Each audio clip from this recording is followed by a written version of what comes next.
दोस्तों नमस्ते। आज फिर अभी थोड़ी रात हो गई है। आपसे सुबह ब्रह्म मुहूर्त के टाइम सुबह चर्चा हुई थी, उसके बाद अभी फिर टाइम मिला है तो फिर से चर्चा करने की इच्छा हुई। आज सुबह थोड़ी बिजी लाइफ हो गई थी, थोड़ा मैं चला गया था। आज घोड़ेश्वर धाम में एकदम कई श्रद्धालु थे, उनकी अचानक भीड़ भाड़ में थोड़ी तबीयत खराब हुई, उसकी वजह से दो महिला श्रद्धालुओं की मौत हो गई थी। उसके कारण मैं अस्पताल गया था न्यूज़ के लिए, खबर के लिए।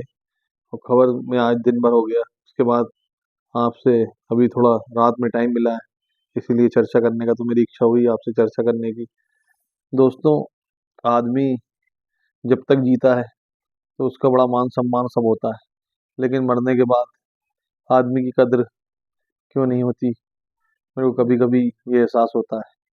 आज मैं अस्पताल में था तो मैं उन दोनों महिला जिनकी डेथ हो गई उनकी उनके शरीर को देख रहा था, मतलब उनके डेड बॉडी को देख रहा था। तो वो रखी हुई थी और उनका अभी तक इतनी देर हो गई, उसके बाद भी उनका पता नहीं चल पाया कि वो लोग कौन है। बड़ा दुख होता है देखकर कि जब किसी की डेथ होती है और उनके शरीर को अस्पताल में रखे हुए, जब बाहर अस्पताल में भीड़ भाड़ के बीच में रखा हो और रख कर लोग देखते हैं आते जाते, और बड़ा कष्ट होता है। उसके बाद शायद किसी ने सूचना करी होगी तो उनको पोस्टमार्टम रूम में ले जाया गया और उसके बाद शायद उनका पोस्टमार्टम हुआ है। दोस्तों, आज ये हृदय विदारक घटना देखकर भी बड़ा दुख हुआ।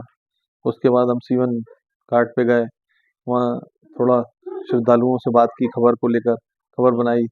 उसके बाद टाइम मिला तो मैं थोड़ा ऑफिस में बैठा, उसके बाद आपसे चर्चा करने की इच्छा हुई। दोस्तों, आज दिन भर इसी में हो गया। सबसे बड़ा दुख ये भी होता है कि बाहर से इतने श्रद्धालु आ रहे हैं, लाखों लोग।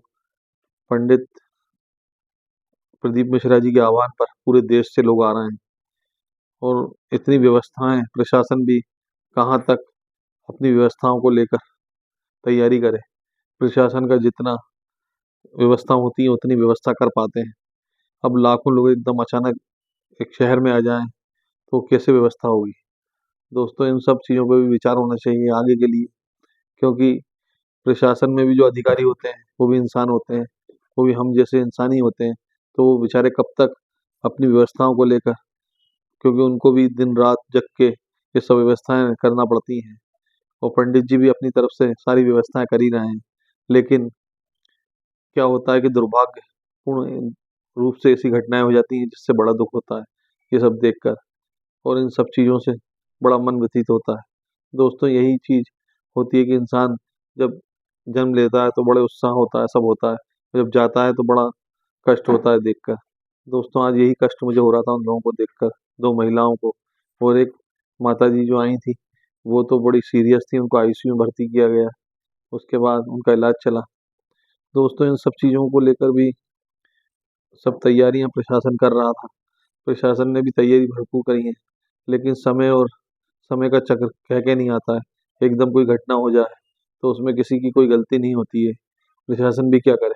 प्रशासन अपनी सारी तैयारी करने के बाद भी अचानक कुछ हो जाएगा तो उसके लिए जवाबदार कौन होगा। तो दोस्तों, ये सब चीज़ों पर विचार होना चाहिए और सब चीज़ों को लेकर हमें आत्ममंथन करना चाहिए और हमें भी विचार करना चाहिए कि अगर हम कहीं जा रहे हैं बाहर और किसी भी धार्मिक यात्रा पे जा रहे हैं तो इतने लोग अचानक पहुंच जाते हैं तो उससे भी व्यवस्थाएं गड़बड़ा जाती हैं और जिससे ये बड़ी घटनाएं हो जाती हैं। तो दोस्तों, इन सब चीज़ों का विचार कर कर इन सब चीज़ों को लेकर हमें भी सोचना चाहिए। दोस्तों, बस आज के लिए इतना ही। सुबह प्रातःकाल ब्रह्म मुहूर्त के टाइम फिर से मुलाकात होगी। जाने अनजाने कोई गलती हो गई हो तो क्षमा कीजिएगा। आपका धर्मेंद्र यादव।